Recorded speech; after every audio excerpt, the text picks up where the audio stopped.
Okay, dumako naman tayo dito, pare. Oh, eto naman Oo. po. Oh, kaya mo ba? Baka ina-high blood ka na. Hindi, kaya naman tol.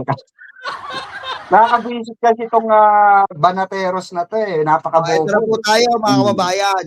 Ang sabi ng Pangulo, space rocket, hindi po rocket launcher. Hindi po Hmm. missile rocket, mga tanga. Magkano naman po tayo kasi ang mga DDS, mga putang inan to, mga tanga talaga. Ang sabi ng Pangulo, space rocket. For example, Philippines first high-powered hybrid rocket developed by Cebu students. The Tala rocket is the Philippines first powered hybrid rocket developed by students and mentor from St. Cecilia College Cebu alongside Government Science Agency. Matagal na po tayo mga kababayan na may mga rocket. Kaso ang mga DDS, tanga-tanga, alam lang nila, baby rocket. Oh, Rocket launcher pang-assassinate. Oh.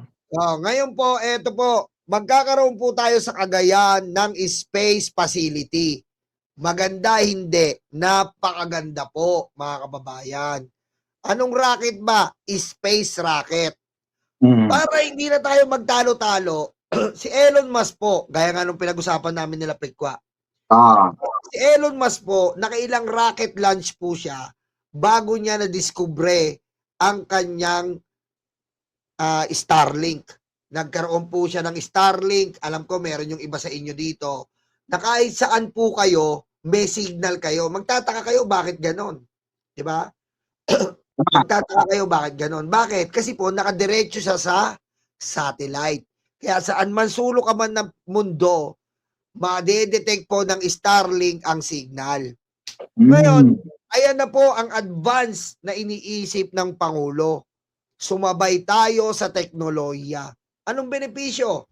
Ang unang benepisyo po regarding dito, pag nagpalipad po tayo ng rocket, mga kababayan, pwede na po nating ma-monitor lahat-lahat. Magkaroon po tayo ng, katulad ng Starlink, kung papalari ng Diyos, magkaroon tayo ng sarili nating network.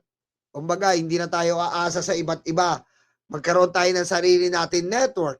Pangalawa, maaari na po tayong makapag real time kung ano po ang ginagawa. Parang may CCTV po tayo sa ibabaw. Ganon. Parang real time po. Ano ba, may nagpapagawa ng flood control. Titignan po, monitor, Makikita. makikita yan. Hmm. Makikita po real time.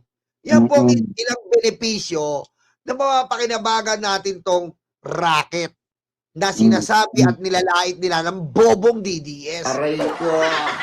Oh. Na hindi Ano nila pa? alam tol, sila rin makikinabang. Kaya, ikaw pa, ano pang maidadagdag mo diyan, tol? Inom lang ako. Yun nga, no? Eto, isa pa mga kababayan, for example, di na-launch na yan. Nagkaroon tayo ng ano diyan, di ba? Sa Galaxy ng isang kaya nga nang sinasabi ni Tol Nyolo, magpadala ng vlogger doon, pwede natin ipadala si Nyolo. Aray ko. Diba? Astronaut vlogger in the history. Walang iba kundi si Pogi Nignolo. Di ba? Eto pa, tol. Eto pa, tignan nyo.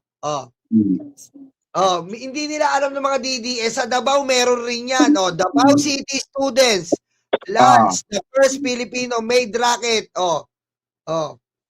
At the Spaceport America Cup. Hindi nila alam, Tol. Kaya nga ito yung sinasabi natin, mga kababayan, na yung mga cell site ba? Ang mga aalma lang po dito sa mga ganitong klase ng proyekto, yung mga namumuhunan. Mga namumuhunan ng mga malalaking investor, malalaking negosyante, pero tayo hindi tatamaan yan. Sila po ang tatamaan yan. Ang mangkikinabang niyan, sambayan ng Pilipino na nagre-reklamo regarding sa signal, regarding sa mga signal ng television. Sabi ko nga sa inyo, pagka meron tayong satellite, sarili na natin, mga kababayan, kahit ikaw nasa pinakang ilalim ka ng lupa or mining industry, for example, gusto mo mag-live doon, hindi na yung Hindi ganon. Wala na pong ganon. Rekta mo na agad masasabi, nandito kami, kasama namin si Digong. Nakita namin dito, puta, pinamumunuan, si Satanas. Di ba? Nasa ilalim po kami ng lupa. Sagap na sagap po yun. Yun yung tatagos yun. Ano po yun tawag doon, internal radiation ba tawag doon? Anong tawag doon? May tawag pa ron eh. Saan? Yung sa signal, wireless signal. May tawag doon eh. Hindi radiation. Basta may, kanina Microwave. nabanggit ko sa live ko yun eh. Antena, microwave. Microwave. Microwave. Micro, basta nabanggit ko yan. Ayun na yun. Kasi po tayo, Nalimutan ko. yung sinasabi ni Pikwa, kasi po tayo mga kababayan, old school pa rin tayo. Nandito pa tayo sa cell site. Antena, tol. Antena. Antena. Kasi ganito po, kung pag may nakita po kayo cell site, yung bilog po doon, yun ang tinatawag na parang yun po ang receiver. Kumbaga, yung receiver po, yan po yung pumapasok na mga messages nyo, pumapasok na ano nyo, nagre-receive po yan ng mga text, nagre-receive po. Yung nakatayo po na parehab ganon, yun po yung nagbabato ng signal. Yun po yung nagbabato ng signal at mga signal sa ating telepono. Nandun pa po tayo sa old school way na ganon.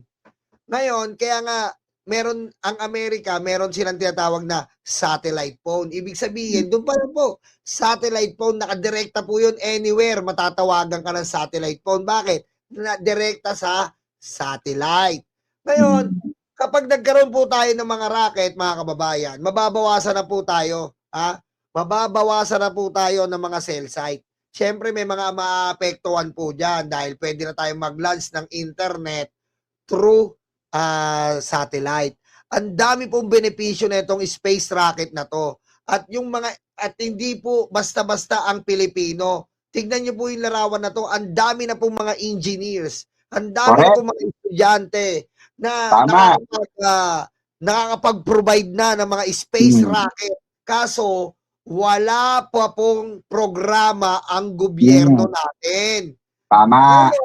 Ang Pangulo po, magbibigay po ngayon ng isang programa, ng isang programa po or isang proyekto na tayo po gagawa na tayo ng sariling rocket natin. Research rocket po ang tawag dyan. Tama. Magkakawa na po tayo. Pwede na po natin pag-aralan sa pamamagitan ng tulong ng Korea at ng USA. Diba? Pwede na tayo po pag-aralan po ang mga dapat nating i-enhance sa ating bayan. Tama. Yan, kaya sana tol, manalo sa eleksyon, manalo si Leni Robredo para may pagpatuloy yan. Kaya Madam Leni, tumakbo ka na.